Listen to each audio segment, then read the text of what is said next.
ভোটের মুখে কলকাতায় আগ্নেয়াস্ত্র উদ্ধার, কসবায় উদ্ধার 6টি আগ্নেয়াস্ত্র, 11 রাউন্ড কার্তুজ উদ্ধার, একটি 7mm পিস্তল এবং 3টি ওয়ান শটার ও 11 রাউন্ড কার্তুজ। বাস থেকে নামতেই পাকড়াও অস্ত্র সহ গয়ার বাসিন্দা।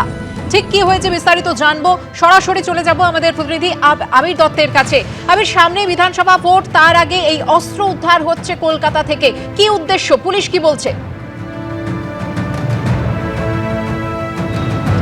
দেখো, মূলত এই যে ব্যক্তিকে ধরা হয়েছে তার কাছ থেকে এই এত সংখ্যায় আগ্নেয়াস্ত্র পাওয়া গেছে, তার সঙ্গে গুলি, সেই ব্যক্তি গয়ার বাসিন্দা জানা যাচ্ছে। মোহাম্মদ ইশতিয়াক তার নাম এবং 38 বছর বয়সী এই ব্যক্তি যে একটি আর্মস নিয়ে আসছে এরকম ধরনেরই একটি খবর পাওয়া যায়, প্রথমে পুলিশ পায়, এবং যেটা কলকাতা পুলিশের এআরএসের টিম তারা এক প্রকার ছদ্মবেশে বলা যায়, তার বা সাদা পোশাকে বলা যায়, যে তারা বিভিন্ন জায়গাতে তারা নজর রাখছিলেন। এমনকি তল্লাশি অভিযান শুরু করা হয় বিভিন্ন অটো ট্যাক্সিতেও।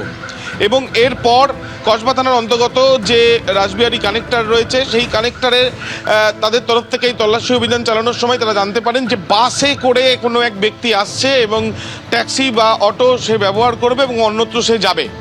রাত্রিবেলা বাসে করে গয়া থেকে কলকাতায় আসা এবং তারপর এই আগ্নেয়াস্ত্র কোথায় দেওয়া হবে বা কি পরিকল্পনা রয়েছে সেটা জানার মধ্যেই যখন এই বিষয় নিয়ে তথ্য সংগ্রহ করা হচ্ছে, তখনই এই ব্যক্তিকে ধরা হয়। এবং এই ব্যক্তিকে ধরার পর তার কাছ থেকে যেটা জানা যাচ্ছে যে সিঙ্গেল শটার 3টি, রিভলভার একটি এবং তার রিভলভার 2টি এবং তার সাথে সাথে পিস্তল একটি পাওয়া গিয়েছে। এবং এই যে 6টি আগ্নেয়াস্ত্র পাওয়া গিয়েছে তার সাথে সাথে 11টি গুলিও পাওয়া গিয়েছে। সে কোথায় দিয়ে আসছিল সেই বিষয়টা জানার চেষ্টা চালানো হচ্ছে। নির্বাচন যখন দোরগোড়ায় তার আগেই, শহরে কয়েকদিন আগেই আমরা দেখেছি রবীন্দ্র সরোবরে গুলি চালানোর ঘটনা, এখনও সেই ঘটনায় আগ্নেয়াস্ত্র উদ্ধার হয়নি। এবং সেই ঘটনার পরেই দেখা যাচ্ছে যে শহরে আগ্নেয়াস্ত্র যে আমদানি হচ্ছে বা কেউ না কেউ এই শহরের রুটকে ব্যবহার করছে, যদি এই জায়গায় না দিয়েও অন্য কোথাও কোনো জায়গাতেও দেওয়ার পরিকল্পনা থাকে, তাহলে গয়া থেকে সেই কলকাতা হয়েই সেই ব্যক্তিরা যাচ্ছে, সেই বিষয় কিন্তু তথ্য একেবারে স্পষ্ট হলো। এবং তার সাথে সাথে এই ঘটনা শুধুমাত্র এই একবারই নয়, এর আগে স্ট্যান্ড রোড থেকে আরম্ভ করে শিয়ালদা, আনন্দপুর এবং বিভিন্ন জায়গাতে, ধর্মতলা বাস স্ট্যান্ড, সেখানেও কিন্তু আগ্নেয়াস্ত্র সহ ব্যক্তিদের ধরা হয়েছে। একেবারেই তুমি আমাদের সঙ্গে থাকো। অর্থাৎ কসবা থেকে যে আগ্নেয়াস্ত্র উদ্ধারের ঘটনা ঘটেছে এই প্রথম নয়, সাম্প্রতিক কালে আমরা একাধিকবার দেখেছি যে খাস কলকাতার বিভিন্ন জায়গা থেকে কিন্তু এভাবেই আগ্নেয়াস্ত্র কার্তুজ উদ্ধার হয়েছে। আপনাদের বলবো যে 2025 সাল অর্থাৎ গত বছরের 25শে মে কলকাতার প্রাণকেন্দ্র খাস ধর্মতলা থেকে শয়ে শয়ে কার্তুজ উদ্ধার করেন কলকাতা পুলিশের এসটিএফ এর অফিসাররা। 2025 সালে 30শে মার্চ আনন্দপুরে এক মহিলা সহ দুজনের হেফাজত থেকে 11টি আগ্নেয়াস্ত্র উদ্ধার করে কলকাতা পুলিশের এসটিএফ। 2025 সালের 16ই মার্চ শিয়ালদা স্টেশন থেকে উদ্ধার হয় 4টি 7mm পিস্তল, 2টি ওয়ান শটার, 8 রাউন্ড গুলি।